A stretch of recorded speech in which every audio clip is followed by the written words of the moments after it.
Nowhere to go now but what's on tap, which is brought to you by Bud Light, the official beer sponsor of the NFL.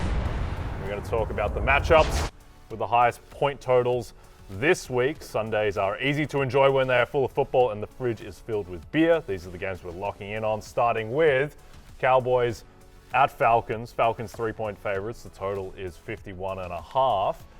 Cowboys season on the line. Lawrence, and the question is, can you start any Cowboys running back this week? Not and feel good about it. No. But if you are having to start one, it's obviously going to be Rico Dowdle. You saw what the Cowboys' run game looked like last week without him. It was worse than what it already was. So you look at the fact that the Falcons have only allowed 2 rushing touchdowns to running backs this season. You don't love that. He's got 1 game this season with more than 32 rushing yards. That was a couple weeks ago versus the Steelers. So you're not loving this if you have to start Rico Dowdle. He's my running back 28. And honestly, nothing other than that one road game against Pittsburgh.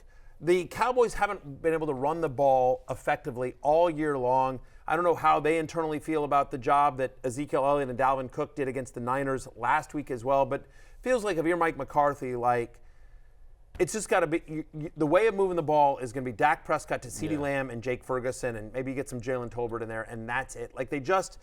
You don't feel good about this, especially in a game where the over/under is 51.5. You feel like it's going to be a bit of a shootout. Right. The way they're going to have to throw against the Falcons. So, yeah, I think Dowdle is like a low-end running back 3 if he plays in this one, and you're basically hoping that he falls into the end zone. That Week 5 game against Pittsburgh, that's the only game that he's had more than 32 yards. Yep, and that was purely through volume. He wasn't efficient in that game. He went 20 for 87. Yep. Unless you're in a super deep league, if I'm in a 10-team league or even a 12-team league and Rico Dowdle's on the waiver wire, I'm not grabbing him. I just don't feel like there's any upside there. Yep, agreed. All right, let's get to a game that features a lot of players with upside. Dolphins, Bills. Bills are 6-point favorites. Total is 49. Dolphins season very much on the line. Tua Tagovailoa back, which lifts everyone in this offense. But, Matthew, are you starting Jaylen Waddle this week? You know what? Yes, if I have to. I mean, look. Yeah, I'm at wide receiver 20. Now, that's after both Jets guys and Tank Dell were taken out. So I had him as kind of a mid-tier flex when the week started.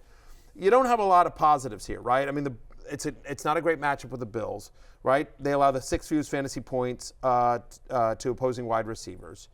Double-digit fantasy points, the last time he scored that was week 1. Yeah. Now, second week back of Tua, negative game script probably works in his favor. We think he's talented and sort of feel like he's due, right? But there's not a lot that you can sit here and point to and say that makes you feel good about Jaylen Waddle. So, I'm as a low-end wide receiver 2 this week. He's a risky low-end wide receiver 2 kind of flex play, but you're banking on talent and game script here because there's nothing in the underlying numbers that tells you this is going to look good. But obviously a lot of that is mostly with non-Tua quarterbacks, right?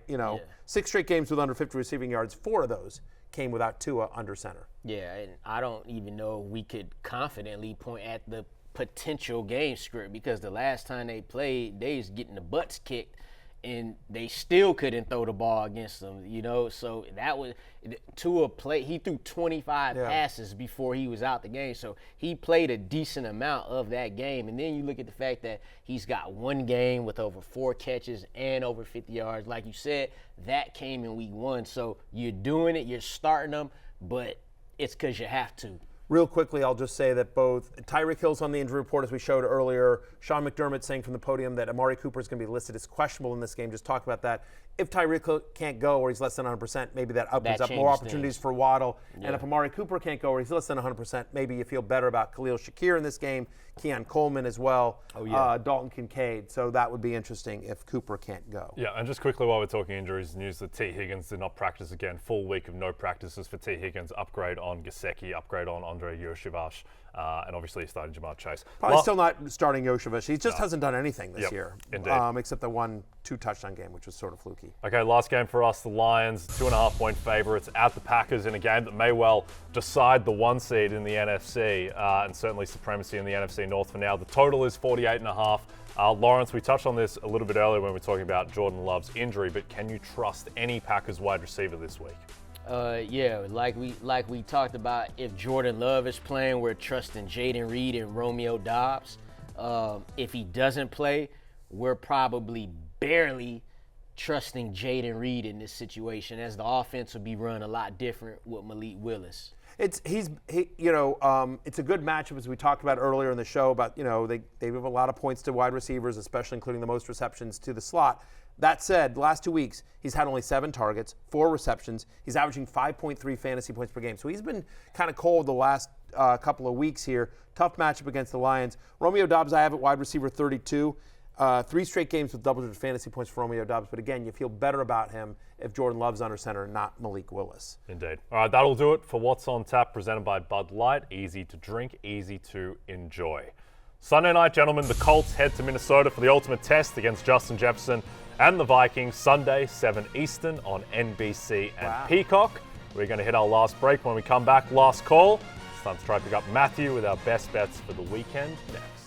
Hey, it's Matthew Berry from NBCSports.com and RotoWorld.com, and I want to thank you so much for watching whatever it is you just watched, or if nothing else, being too lazy to click out of the autoplay after this video started, after whatever it is you actually wanted to watch finished. But now that you're here, I'd like to take a moment here to ask you respectfully now, okay? I'm asking you respectfully to subscribe to the NFL on NBC YouTube channel. You'll get the latest RotoWorld fantasy news headlines, all sorts of great shows, including my own Fantasy Football Happy Hour. So go subscribe now. Again, I'm asking respectfully.